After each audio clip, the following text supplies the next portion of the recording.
Hello guys, welcome back to my YouTube channel, and today we're going to talk about EQ for newbies.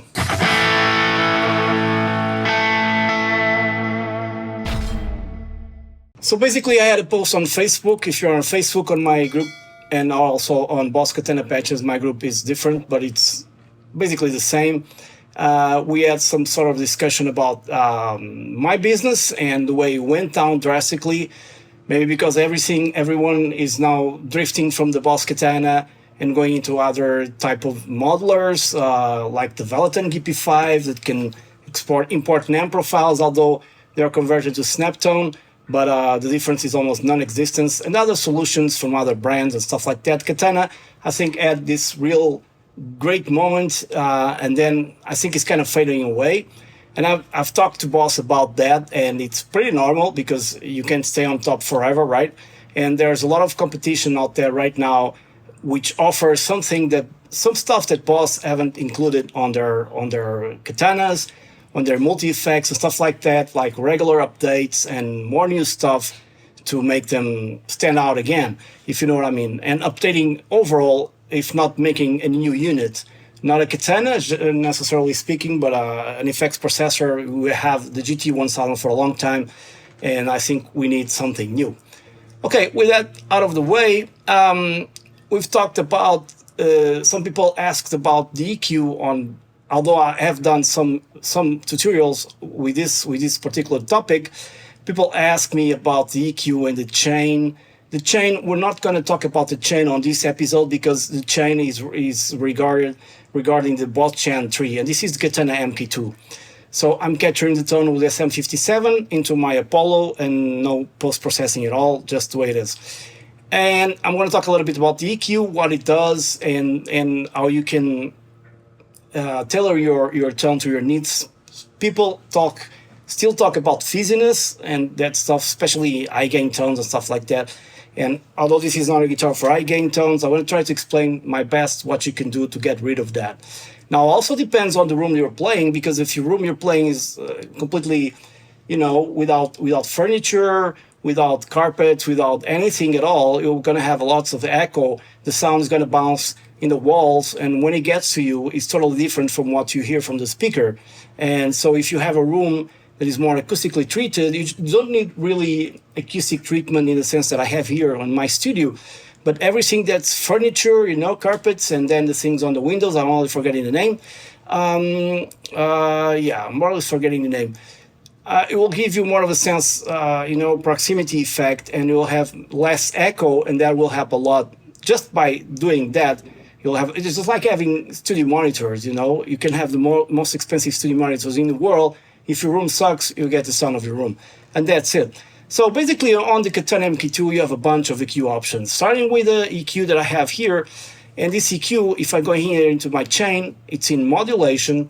I like to put it almost in front of the amp. So not after. I could use it after because you get all these options. But I'm going to choose here my chain number 1 because or my 2, it's the same thing here, where I have my modulation. In this case, my modulation is not modulation, it's in EQ, because you guys know you can choose whatever you want to put in here. And then you have EQ number 1, parametric EQ, it's after the amp, or in this case, it's in the amp, but I'm going to put it out. I prefer to have it out. I already have this one going into the amp, okay? And then you have another EQ, and you can choose between parametric or this one as well, okay? This is up to you.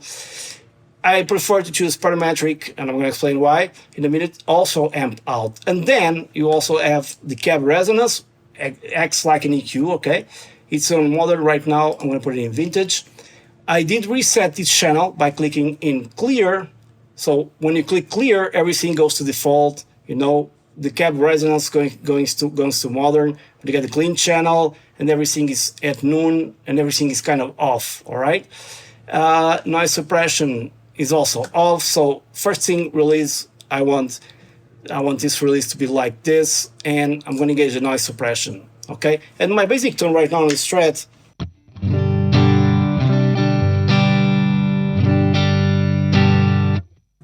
have some fizziness, not fizziness, some interfere from the electric equipment and air conditioning. But that's the way it is. It's super hot in here, like 35 degrees outside, not inside. And yeah, it's like hell on earth. Anyways, already have a decent tone around here, right? And for clean tones, don't go up too high to up. Well, sorry, don't go too high here on the threshold because you're not needed and will cut your tone basically, and you don't need that. So first EQ is pretty much explanatory. You have 1, 2, 3, 4, 5, 6, 7, 8, 9, 10 bands and then level, okay? You engage it by doing this. And basically this will shape the EQ before your guitar signal enters the amp. So it's before, it's like a preamp. And you can see that by, if I go into level and increase the level, I'm going to get some distortion or something like that. No, because we are increasing the input of the gain, of the amp, preamp stage gain, basically. Considering this is a Strat, I would definitely go into a Fender territory kind of tone, and I will not start with this EQ. I will start with this EQ right here, okay? And I have logic behind me recording. For those of you who don't know what the Q is, very important. So I can show you exactly what I'm doing. So basically, I think I can engage the EQ. Basically, what I like to do first and foremost is to cut some low cut and high cut as well. So I'm going up here up to 60 hertz. I think it's more than enough because below that there's basically nothing. Depending on the tones, you can go even higher, okay? And then I like to put this for a start with a Strat on 10 kilohertz. Back to flat on the bridge pickup, for example. If I go really, really dark, like 2, you see how it affects the tone. So I like to put it like around 10 because it's a Strat. I want that shiny tone.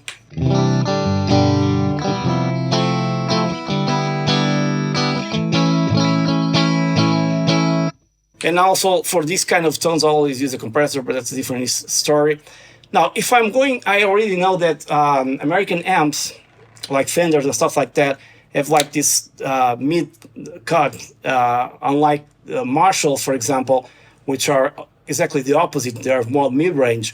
So normally, and from years of experiencing and testing out Fender amps and stuff like that, and check out the EQ, you'll have a dip around 600 hertz, like -2 or -3, depending. And then you have the low mid Q, okay? Then you'll have another dip around probably 800 hertz, like this, okay? So we're already taking out some frequencies, -2.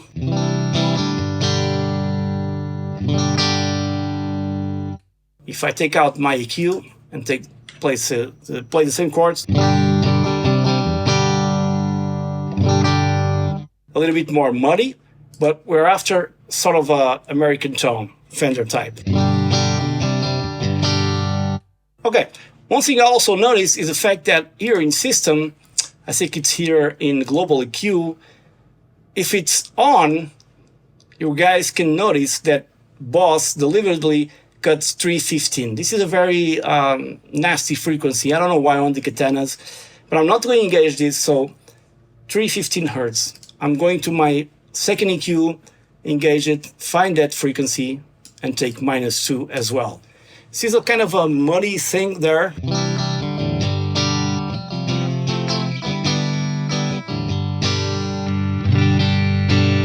So I have body, and I also have that muddiness taken out, so now it sounds better. Now, the low cut and high cut here, you really don't need to use them because you already done that before, so it's basically the same. If you cut it, it stays the same unless you go going down even further. Now, I forgot to tell you something. There's all these EQs. I'm talking about studio effects, but you also have your EQ here, okay? And let's try not to go into that, because then you also have contour, which is basically an EQ curve.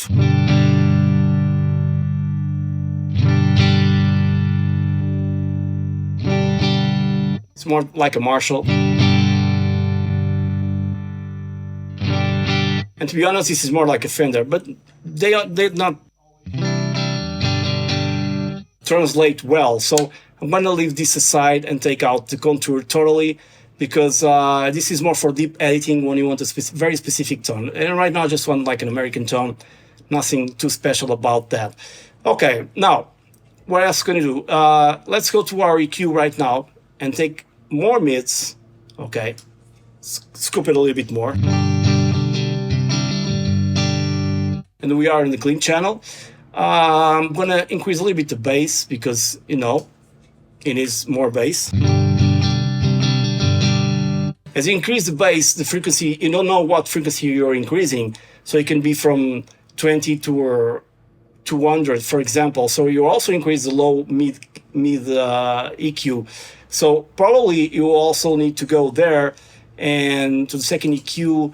If it's going to 100 Hertz, you're also going to need to go here around 160 or 200 Hertz, depending where the bass goes. I really don't know, and cut it a little bit more because, you know, it creates this muddiness. Now I'm hearing that I need more high end, so I can do two things. Variation mode is also an EQ. So let's check out. But in this case, at least for me, it scoops too much the tone, which is great to get lost in the mix. So I'm going to leave it off. Depending on what you're doing, the variation mode acts differently on every channel. I prefer to go into not treble, but my presence knob and increase it fairly high like this. Okay. The presence knob is always more subtle and not so harsh.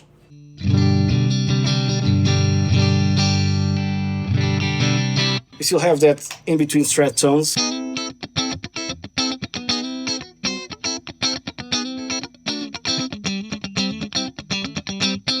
Even on the second position.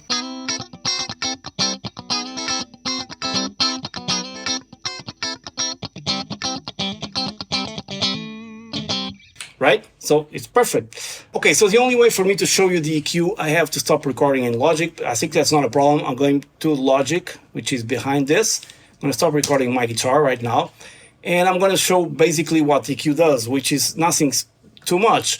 And I cannot play because I'm not recording. It doesn't allow me to access the EQ while I'm recording, which is probably natural.